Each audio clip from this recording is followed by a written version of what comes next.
အားလုံးပဲမင်္ဂလာပါဒီဧပြီလထဲမှာ American ပြည်သူများဆန္ဒပြမှုတစ်ခုလောက်လာခဲ့ရပါတယ်။ဘာကြောင့် American ပြည်သူများဆန္ဒပြလာရလဲ။ဘာကြောင့် American ပြည်သူများ hands off ဆိုတဲ့စာသားကိုကန်ပြီးမှလမ်းမပေါ်ထွက်လာရလဲ။ရဲ့အကြောင်းအရာတွေကိုပြောပြသွားမှာဖြစ်ပါတယ်။ဒီဆန္ဒပြမှုဟာ Trump အနိုင်ရပြီးမှ10ပတ်ရက်နဲ့ဆို86ရက်ရှိတဲ့ချိန်မှာကြီးမားမားဆန္ဒပြမှု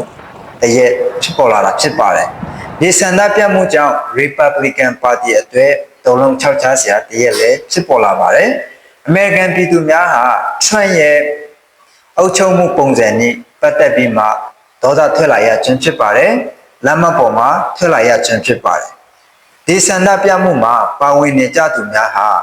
hands off လို့ခေါ်တဲ့ဆောင်ပုဒ်ကိုကန်ထားပြီးမှလှုပ်ရှားနေကြတာဖြစ်ပါတယ်။ဒီဆန္ဒပြမှုထဲမှာအရက်ဖက်အဖွဲ့ရဲ့အဖွဲ့အစည်းများအလုတ်သမားတမက LGBTQ ထောက်ခံသူများနဲ့ဒီစစ်မှုထမ်းဟောင်းရဲကပွဲတက်ကြွလှုပ်ရှားသူများပါဝင်ပြီးဒီထဲမှာအဖွဲ့ဝင်ပေါင်း150ကျော်ပြီးဆန္ဒပြလာကြတာဖြစ်ပါတယ်။ American ပြည်နယ်90မှာနေရာပေါင်း1200ကျော်နေရာတွေမှာဆန္ဒပြခဲ့ကြတာဖြစ်ပါတယ်။အဓိကဆန္ဒပြရတဲ့အကြောင်းရင်းကတော့ဒီ Trump နဲ့တန်းပြတဲ့ Elon Musk တို့အစိုးရဝန်ထမ်းများနောက်ပြီး American ပြည်ထောင်စု budget တွေကိုအစိုးရငွေတွေကိုရှော့ချမှုတရားတွေကြောင့်ဆန္ဒပြလာရခြင်းဖြစ်ပါတယ်။နောက်ပြီးစီးပွားရေးလူဝင်မှုကြီးကြပ်ရေးနဲ့အလုပ်အခွင့်ရဲဆိုင်ရာရှော့ချမှုများတွေကြောင့်ဆန္ဒပြလာရခြင်းဖြစ်ပါတယ်။ယခုလက်ရှိမှာ American မှာဆို Trump တက်လာပြီးခုချိန်ထိစီးပွားရေးကတော့10 trillion ဆုံးရှုံးမှုရှိလာခဲ့ပါတယ်10 trillion အထိထိုးကျသွားခဲ့တာဖြစ်ပါတယ်။10 trillion ဆိုတော့အများကြီးပဲ။အဲကြောင့်အခွန်တုကောက်မှုကြီးရတဲ့ကြောင့်စီးပွားရေးပန်းဆိုင်ရာမှာလည်းသူကထိခိုက်မှုရှိလာရတာဖြစ်ပါတယ်။အခွန်တုကောက်မှုပြောတဲ့အခါမှာတစ်ဖက်အိန္ဒိချင်းနိုင်ငံတို့ရဲ့စီးပွားရေးကုန်တဲ့ဖက်တွေကိုသူက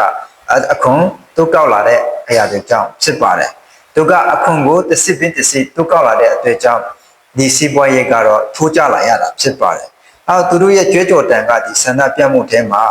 မင်းဆိုးရာဇာကိုတွန်းလှန်ပါဆိုတဲ့ဒီကြွေးကြော်တန်နဲ့အတူတူကတော့ဆန္ဒပြလာတာဖြစ်ပါတယ်။ဒီဆန္ဒပြမှုနေရာတော်တော်များများကတော့ Boston, New York, Chicago, နောက်ပြီး San Francisco ဒီအရင်နောက်များစွာတဲ့နေရာဒေသတွေမှာသူတို့ကဆန္ဒပြလာကြတာဖြစ်ပါတယ်။ဒီဆန္ဒပြတဲ့အချိန်မှာ Carly Robinson ကလည်းကျွန်တော်တို့မြင်နေရတဲ့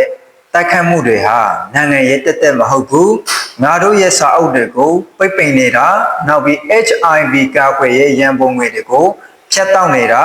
ငါတို့ရဲ့ဆရာဝန်ဆရာမိသားစုတွေရဲ့အသက်ကိုရာဇဝတ်မှုကျွလွန်နေတာဆိုပြီးမှသူတို့ဒီမျိုးကြွေးကြော်ပြီးမှဆန္ဒပြနေတာဖြစ်ပါတယ်နောက်ပြီးလုံမှုဖုံလုံရေးစီမံခန့်ခွဲရေးရုံးများကိုလည်းပိတ်ပင်တဲ့အတွေ့အကြုံagency တွေကိုပြစ်ပင်တယ်နောက်ပြီးရွှေ့ပြောင်းနေထိုင်သူများကိုလိန်ထုတ်တယ်